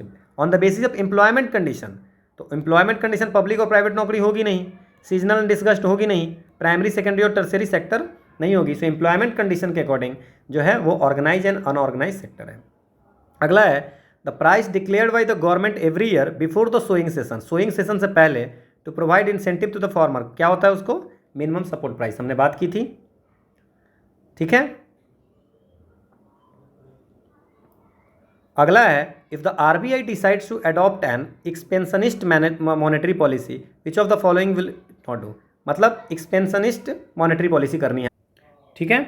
So cut and optimize expansionist monetary policy का मतलब क्या हो गया कि आरबीआई जो है मनी सप्लाई को बढ़ा रहा है। क्या कर रहा है, मनी सप्लाई को बढ़ा रहा है मार्केट में। सो मनी सप्लाई को बोलेगा cut and optimise the statutory liquidity, SLR को कम करेगा, increase the marginal static facility, MSF को इंक्रीज करेगा, cut the bank rate and repo rate को और बैंक रेट को कट करेगा।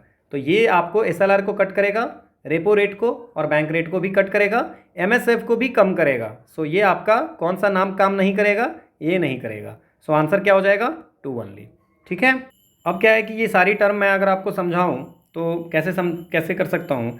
देखो अगर जो सीआरआर की बात करते हो, पहले बात करते हैं सीआरआर की, तो हर बैंक को, है ना, हर कॉमर्शियल बैंक को कुछ परसेंटेज आपको जो नेट ये आपको net demand and time liabilities, ये आपको जो एनडीटीएल है वो आपको उसका कुछ परसेंटेज, है ना, आरबीआई को इन फॉर्म ऑफ कैश के फॉर्म में रखना पड़ता है।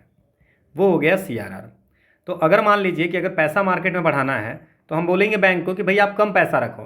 तो कम पैसा अगर बैंक रखेगा, मान लीजिए 4% है, उसको अगर 3% कर दिए, तो 3% कर दिए तो क्या हो गया, बैंक के पास में ज़्यादा पैसा होगा जो मार्केट में दे सकता होगा लोन के रूप में। तो बैंक अगर ज़्यादा पैसा देगा तो लोगों के पास पैसा ज़्यादा होगा, तो सीआरआर को क्या करेगा, रिड्यूस करेगा, तो बैंक ज़्यादा पैसा दे पाएगा।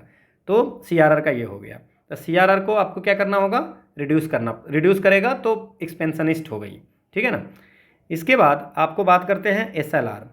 एसएलआर क्या होता है कि हर कॉमर्शियल बैंक को कुछ percentage of NDTL, net demand and time liabilities, ठीक है ना, कुछ परसेंटेज जो होता है वो आपको रखना पड़ता है अपने आप के पास में, जिसमें उसमें आपको कैश भी हो सकता है, सिक्योरिटी भी हो सकता है, आपको गोल्ड भी हो सकता है, ये अपने पास में। सीआरआर आरबीआई के पास में कैश के रूप में रखना पड़ता है, एसएलआर अपने पास में रखता है।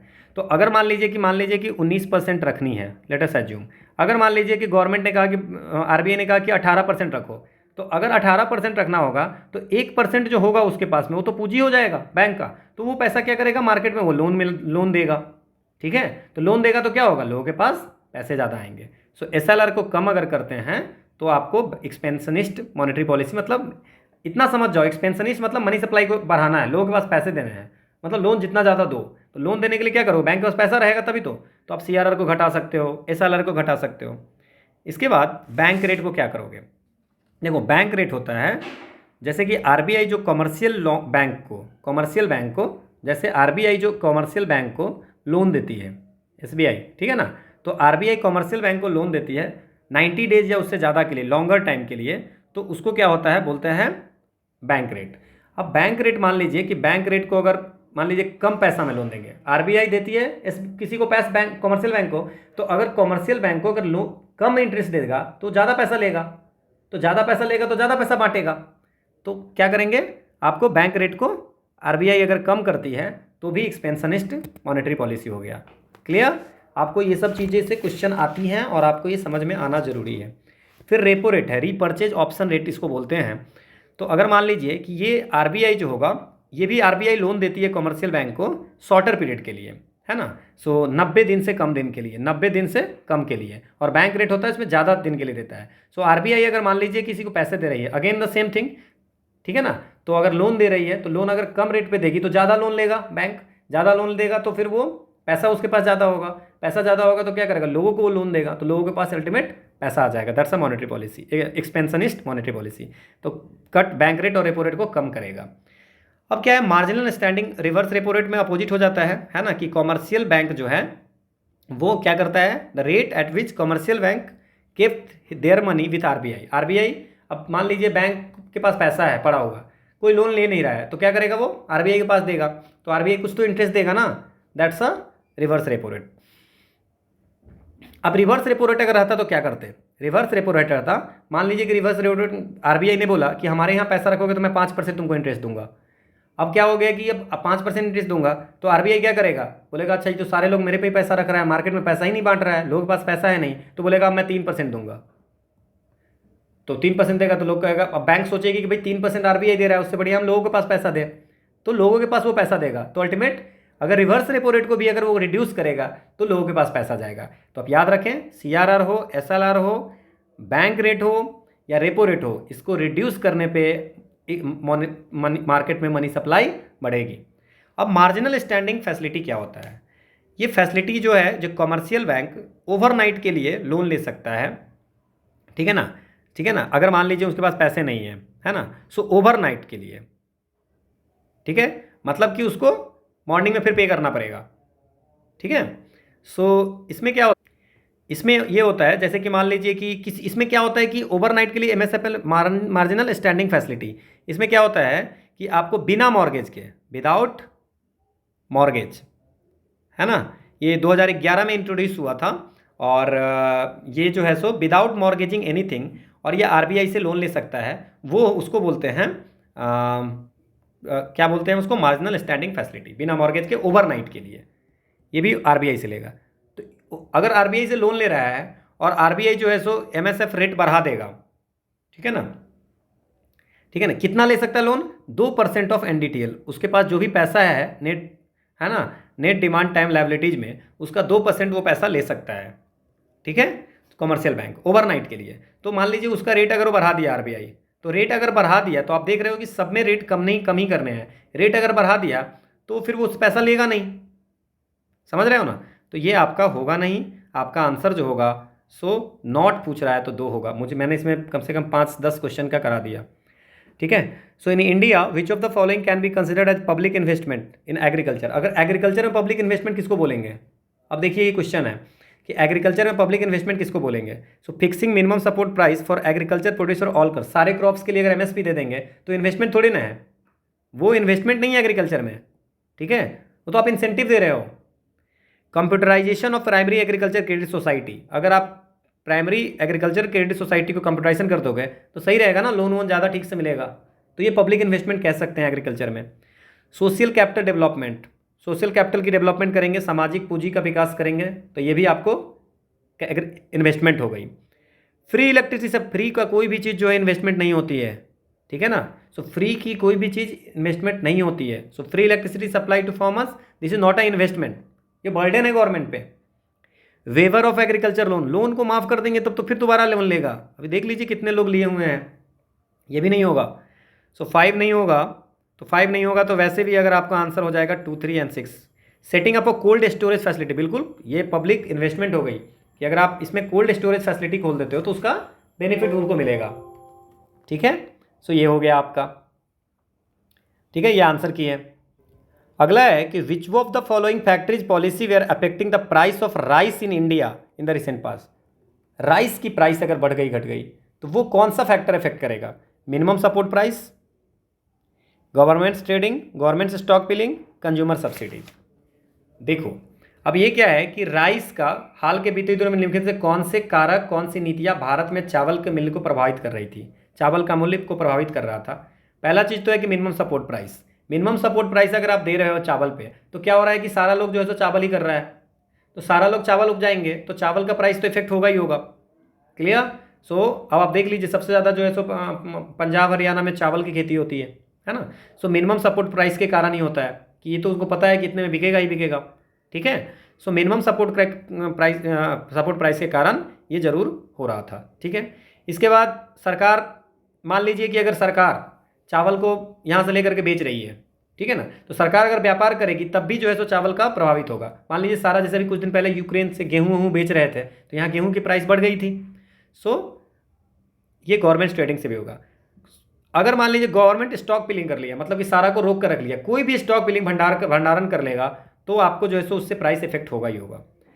और कंज्यूमर सब्सिडीज, लोगों को अगर आप मान लीजिए कि फ्री में बांटो, है ना, सब्सिडीज दे दो, तो उससे भी प्राइस इफेक्ट होगी। सो ये इसमें जो होगा आंसर वो चारों, ये सारे होंगे इसमें आंसर, ठीक है। सो ऑल ये जो है सो जो प्राइस ऑफ राइस को रिसेंट पास में इफेक्ट कर रहा था, ठीक है। क्लियर। अगला फिर से एमएसपी पे है। देखो हमेशा पूछता है इस पे question. In the case of all cereals, pulses and oil seeds, the procurement at minimum support price is unlimited in any state of UT और इंडिया। अनलिमिटेड कुछ नहीं है, ऑल cereals पे पहले है ही नहीं, ठीक है ना, और अनलिमिटेड नहीं है, unlimited in any state of UT of India, तो ऐसा है नहीं, गया। In the case of cereals and pulses the MSP fixed in any state at a level to which the market price will never rise. आपको MSP जो fix होती है वो मैंने आपको बता दिया, सीएसीपी का रिकमेंडेशन होता है, सीसी ये करता है, ठीक है। उसी पे क्वेश्चन लिया है जो मैंने आपको पहले समझाया है। सो नीदर 1 नॉर 2, ठीक है। तो ये आपका आंसर हो गया, नीदर 1 नॉर 2। अगला देखो, with reference to the Indian economy consider the following. अब ये मैंने आपको सब बता दिया है। Commercial paper is a short term unsecured promissory note, बिल्कुल सही है, शॉर्ट टर्म की कॉमर्शियल पेपर है। सर्टिफिकेट ऑफ डिपॉजिट है लॉन्ग टर्म, हो गया ना गलत। सर्टिफिकेट ऑफ डिपॉजिट जो है ये भी शॉर्ट टर्म इंस्ट्रूमेंट है। Call money is a short term finance use for interbank transaction, ये हमने बात कर लिया था कॉल मनी के बारे में। Zero coupon bond are the interest bearing short term bonds issued by the schedule commercial bank to corporation. नहीं, ये जीरो कूपन बॉन्ड ये नहीं है। सो आंसर क्या हो जाएगा, 1 एंड 3, ठीक है, ठीक है। सो जीरो कूपन बॉन्ड आप समझ गए, इंटरेस्ट बियरिंग नहीं होता है ना, इसमें कोई इंटरेस्ट पेमेंट नहीं होता है पूरे टेन्योर में, ठीक है। और ये आपको लमसम इक्वल टू अमाउंट जितना भी होगा वो आपको दे दिया जाएगा। सो इंटरेस्ट इसमें नहीं होता है, ठीक है। अगला क्वेश्चन है हमारा, क्या है अगला क्वेश्चन, ये है कि रैपिड फाइनेंसिंग इंस्ट्रूमेंट और rapid credit facility are related the provision of lending, किसके किसके लेंडिंग की प्रोविजन है। सो आपको ये आईएमएफ की है। आईएमएफ का आप सब याद रखो, गोल्ड रिजर्व ट्रांचे भी पूछा हुआ है, और ये आपको एक्सटेंडेड क्रेडिट फैसिलिटी हो गई, है ना। इसके बाद कौन सा था, एक रैपिड फाइनेंसिंग इंस्ट्रूमेंट है। तो ये सारी चीज़ें आपको इसमें, और भी है, एसटीआर है, ट्रस्ट फंड है, ऑयल फैसिलिटी है, कॉम्पेंसेटरी फाइनेंसिंग है, जनरल एग्रीमेंट टू बोरो है, stand by agreement, upper credit tranche और first credit tranche. Gold reserve tranche, first credit tranche और अपर क्रेडिट ट्रेंच, ये सारी जो है वो आईएमएफ की है, ठीक है। अगला है कि with reference to the Indian economy consider the following statement. If the inflation is too high, reserve bank of India is likely to buy government security. अब मान लो इन्फ्लेशन ज़्यादा है, आप समझो इन चीज़ों को, इन्फ्लेशन बहुत ज़्यादा हो गया। तो इन्फ्लेशन ज़्यादा अगर हो गया तो इसका मतलब मार्केट में मनी सप्लाई ज़्यादा है।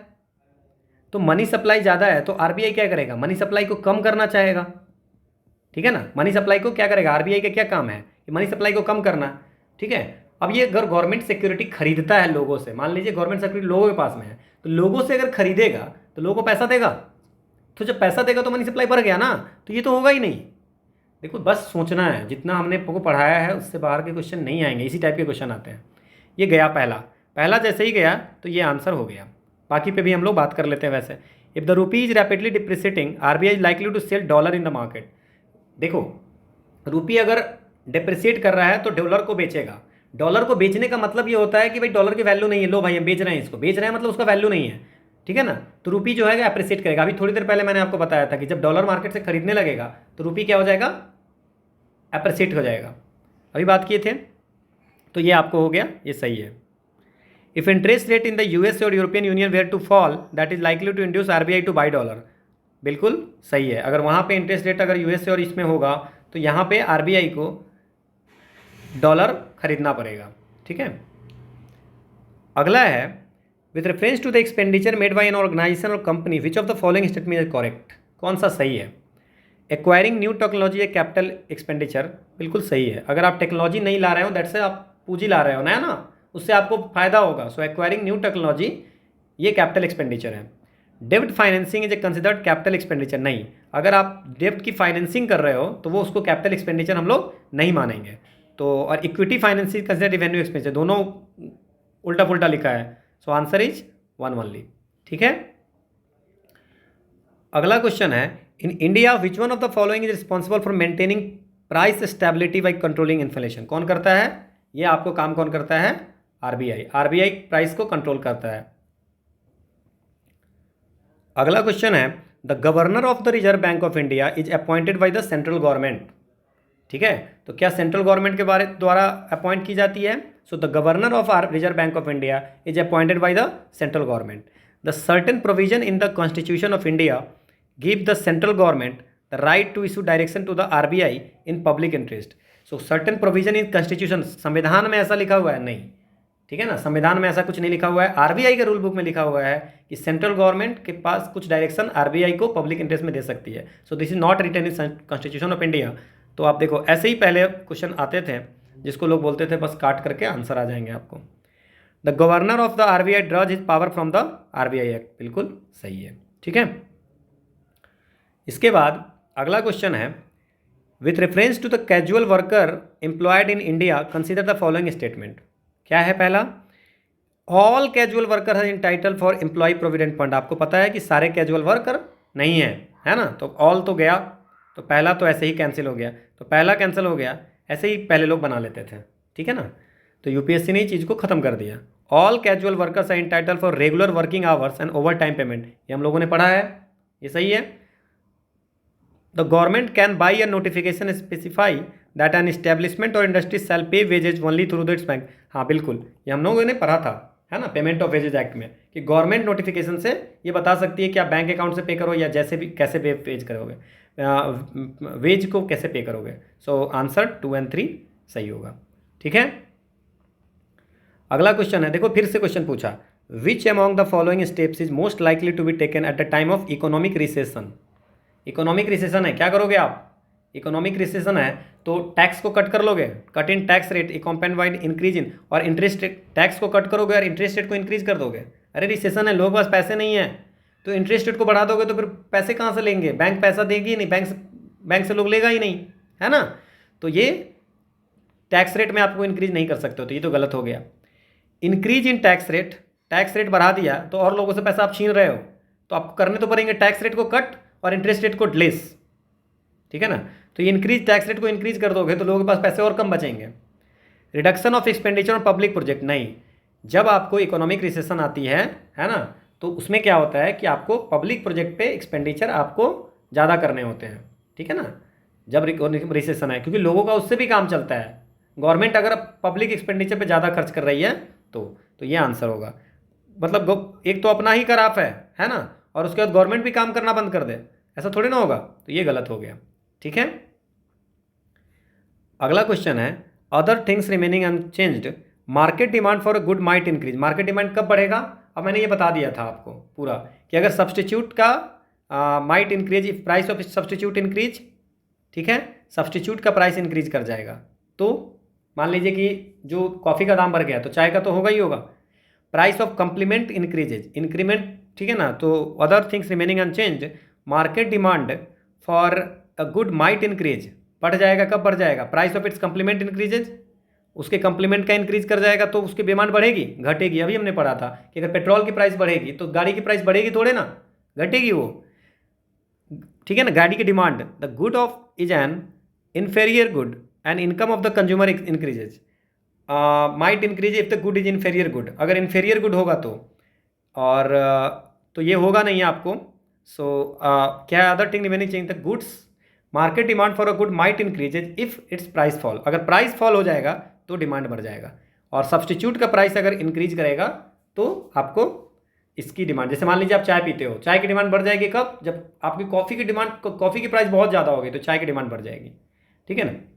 और बोल रहा है कि demand for a good might increases, अगर मान लीजिए वस्तु घटिया किस्म की है तो, और अगर लोगों की आय में वृद्धि होती है, जब तो लोगों की आय में वृद्धि होती है तो वो घटिया किस्म इंफेरियर नहीं, इंफेरियर चीज़ की लेते ही नहीं है, डिमांड बढ़ जाती है। मान लीजिए आपके पास पैसा है, नहीं कम पैसे है, तो आप कोई मतलब कि नॉर्मल चीज़ें खरीदोगे, बट जब आपके पास पैसा हो जाएगी, इनकम बढ़ जाएगी तो तब तो आप अच्छी चीज़ें खरीदोगे ना, तो इन्फीरियर क्यों खरीदोगे, ठीक है। तो ये आपको हो गया, ठीक है। अगला क्वेश्चन है, the money multiplier is an economy increases with which one of the following. अब ये मैंने बता दिया है कि मनी मल्टीप्लायर अगर बढ़ रहा है, इसका मतलब M3, मैंने बोला था कि मनी मल्टीप्लायर क्या होता है, ये बताया था आपको, ये M3 बाई M0। M3 क्या, M0 क्या होता है? रिजर्व मनी, ठीक है।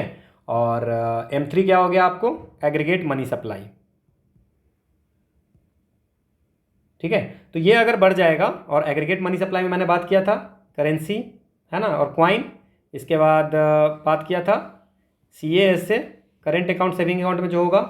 और इसके बाद हमने बात किया था क्या M3 में, इसके बाद RD and FD, recurring deposit और फिक्स डिपॉजिट, ठीक है, ये बात किया। तो aggregate money supply by revenue, और इसमें मैंने आपको बताया था कि करेंसी जितने भी होंगे, इसके बाद आपको वॉल्ट कैश होते हैं जो डेली बिजनेस के लिए बैंक रखती है, दैट्स अ वॉल्ट कैश, है ना, डेली काम के लिए रखती है ना ये। तो अगर मान लीजिए मनी मल्टीप्लायर बढ़ रहा है, इसका मतलब बैंकिंग हैबिट जो है लोगों की बढ़ रही है, ठीक है। अगला आपका है, with reference to the Indian economy demand pull inflation can be caused increase by which of the following. अब डिमांड पूल क्या है, ठीक है। अब डिमांड पूल कब होता है? तो डिमांड पूल क्या है, जैसे मान लीजिए कि अगर मान लीजिए कि डिमांड बढ़ गया, है ना, डिमांड बढ़ गया, लेकिन डिमांड बढ़ने के बाद ये सप्लाई बढ़ा नहीं, है ना, सप्लाई सेम रह गया या डिक्रीज कर गया। मतलब कोई भी प्रोडक्ट का अगर मान लीजिए डिमांड बहुत ज़्यादा हो गया, एग्रीगेट डिमांड, और सप्लाई सेम रह गया या डिक्रीज कर गया, तो उस केस में क्या होगा? मतलब कि जो डिमांड है उसको पूरा नहीं कर पा रहा है सप्लाई, तो उस कारण से क्या हो जाएगा? प्राइस बढ़ जाएगा। तो ये होता है डिमांड पुल इन्फ्लेशन। इंडिया में जो होता है वो जनरली कॉस्ट पुश होता है, कॉस्ट पुश इन्फ्लेशन, ठीक है, इंडिया में होता है। इसका मतलब इन्फ्लेशन जो होता है वो किस कारण से होता है? कॉस्ट ऑफ प्रोडक्शन के बढ़ने के कारण। कॉस्ट ऑफ प्रोडक्शन मतलब प्रोडक्शन कॉस्ट बढ़ गया, इसके कारण किसी चीज़ का प्राइस बढ़ गया, तो प्राइस बढ़ गया तो इन्फ्लेशन, समझ में आ गया। So cost push inflation India में होता है कॉस्ट पुश।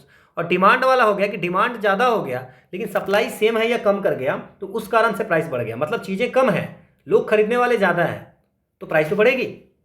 तो अब ये पूछ रहा है इसमें से क्वेश्चन कि with reference to Indian economy demand pull inflation can be caused increased, किस कारण से हो सकता है? तो इसमें क्या है आपको, ठीक है, तो इसमें क्या होगा आपको? एक्सपेंशनरी पॉलिसीज, मतलब कि आप डिमांड ज़्यादा बढ़ गया। क्यों बढ़ा डिमांड भाई? क्योंकि आपने मार्केट में पैसे इतने ज़्यादा कर दिए। एक्सपेंशनरी पॉलिसी मतलब मनी सप्लाई ज़्यादा हो गई मार्केट में, लोगों के पास पैसा ज़्यादा हो गया तो डिमांड ज़्यादा हो गया, बट सप्लाई बढ़ी नहीं, तो प्राइस क्या हो जाएगा? हाइक हो जाएगा। So that's a demand pull. तो ये आपका पहला होगा। फिजिकल स्टिमुलस, अब गवर्नमेंट कुछ कुछ देती रहती है ना, तो उससे भी क्या हो गया? लोगों के पास पैसा होगा तो उससे भी क्या होगा? डिमांड बढ़ेगी चीज़ों की।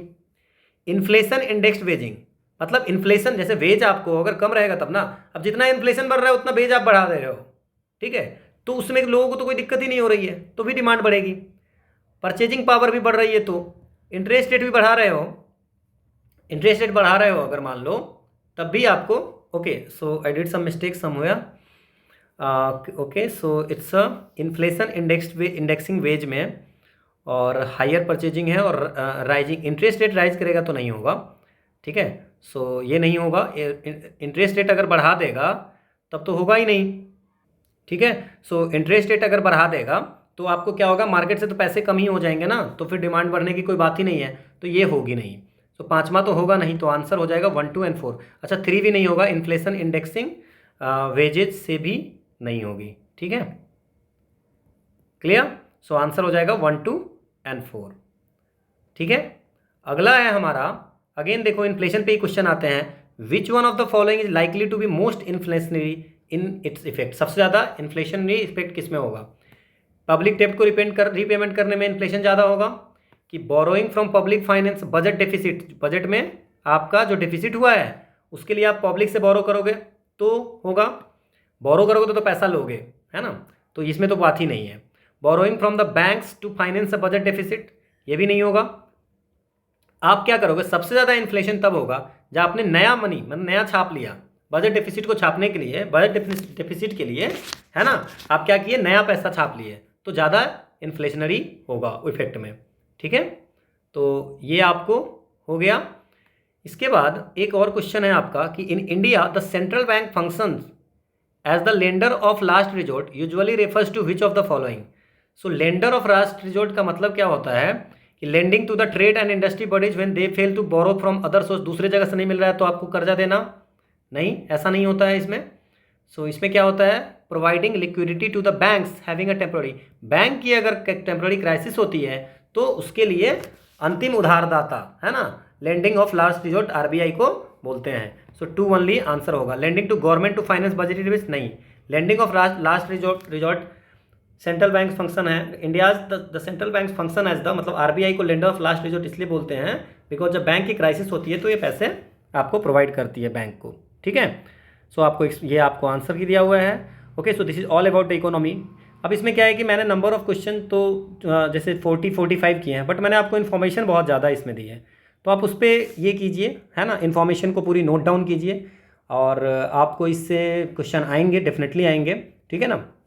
And today's quote is that कि whatever you do always give 100% unless you are donating blood, बस ब्लड आपको 100% नहीं देना है, बाकी हर चीज़ में आपको 100% देनी है, ठीक है। सो आपको पीडीएफ मिल जाएगी, और टेलीग्राम चैनल पे पीडीएफ मिल जाएगी, और हम लोग मिलते हैं कल नेक्स्ट क्लास में। वी आर गोइंग टू, फिर से हम लोग इकोनॉमी के कुछ प्रीवियस ईयर के क्वेश्चन करेंगे, ठीक है, पार्ट 2, और उसके बाद जो इकोनॉमी का पार्ट 3 होगा उसमें हम लोग, वैसे तो बजट के हमने यहाँ भी कवर किए हैं, लेकिन बजट और कुछ करेंट अफेयर्स के भी हम क्वेश्चन इसमें ऐड करेंगे। So thanks for watching.